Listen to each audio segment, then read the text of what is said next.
Do you have something that you know you should be doing, but you've been putting it off and now it's become this big thing in your mind and you are dreading doing it? Well, in today's video, I'm going to give you a tool that kills procrastination in 60 seconds every single time. So stick with me because I'm going to help you become super productive. Let's get straight into it. So before I can teach you the tool, you first have to understand why what you've tried hasn't worked. Listen, I used to be a chronic procrastinator. In high school, I even failed a class because I didn't hand anything in. And I had to learn how to overcome my procrastination, so I tried everything. I tried the Pomodoro technique and timers and accountability buddies, but none of it worked because most procrastination advice is targeting the symptom of procrastination and not the root cause. The truth is that procrastination has nothing to do with your actions. It's all to do with how you feel. You only ever do something or don't do something because of your emotions. Everything we do is driven by our feelings. So if you want to kill procrastination, you have to stop focusing on how to change your actions and start focusing instead on how to change how you feel. Have you ever heard that saying, you can lead a horse to water, but you can't make it drink? I remember hearing that saying and thinking, but what if it's not about making the horse drink?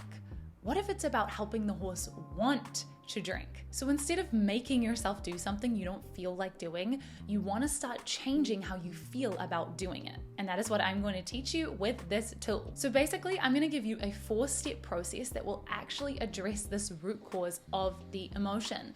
I call it the 60-second shift. And once you learn it, you will never need another procrastination hack ever again. Okay, so here is how to do it.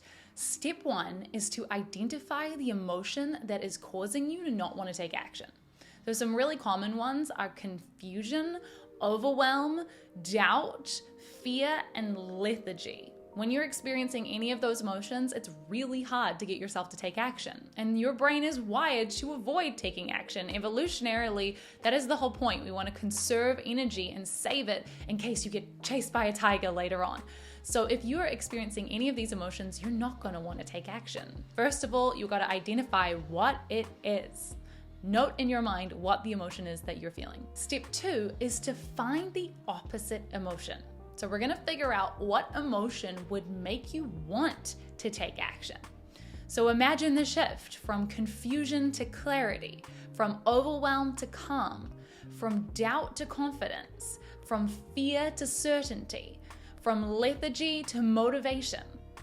Find the feeling that for you feels like the opposite of the feeling that you're currently experiencing that's stopping you from taking action.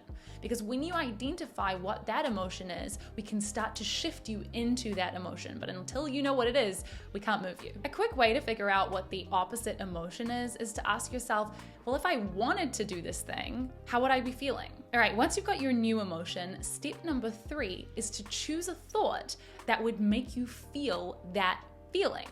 So our thoughts create our feelings and our feelings drive our actions. You know how before we were talking about the fact that your actions are not what cause procrastination, it's actually your emotions?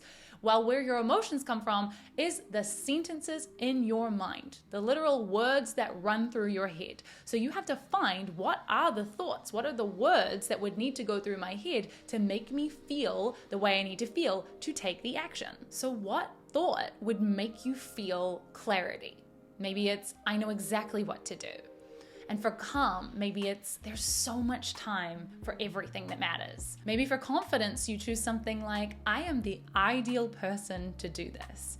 Or for certainty, you think, I can handle anything. Or one of my favorites for motivation is, this can be easy and fun. It doesn't matter what sentence you choose, as long as it actually makes you feel that new emotion. So you don't want to just pick a new thought like, I can do it, if that doesn't move you. This sentence in your mind has to move you emotionally. It actually has to change your physical feeling in your body. So let's say you've chosen the thought, I know exactly what to do. And that's going to make you feel clear, which overrides the feeling of confusion you had before that was stopping you from taking action. Well, right now your brain might say, yeah, but I don't know exactly what to do, so I can't think that thought. And that brings me to step number 4, which is find evidence that it's true. A belief is a thought you have evidence for, and you can find evidence for any thought that you want. Once you have found enough evidence, you will believe that thought and you will feel that feeling, and it will make you want to take action. And this can happen in a really short space of time, within 60 seconds. So all you have to do is look for reasons why this thought is true. So if we take the thought, I know exactly what to do, what are the cold, hard facts that tell me that I know exactly what to do? Well, for example, I've already written down a plan, or I know how to Google the first step, or I know who to ask.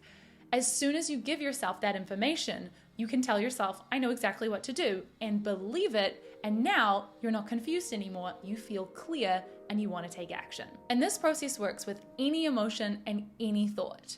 So you first want to identify what is the emotion that is stopping me from taking action, then figure out what is the opposite emotion of that, then look for the thought that would make you feel that new emotion, and then come up with evidence for why that thought is true until your brain believes it and you start taking action. I promise, if you actually use this 60-second shift, you will get yourself to do what you say you're gonna do every single time, because you're addressing what is actually going on instead of just using a timer or an accountability buddy that is only solving the symptom.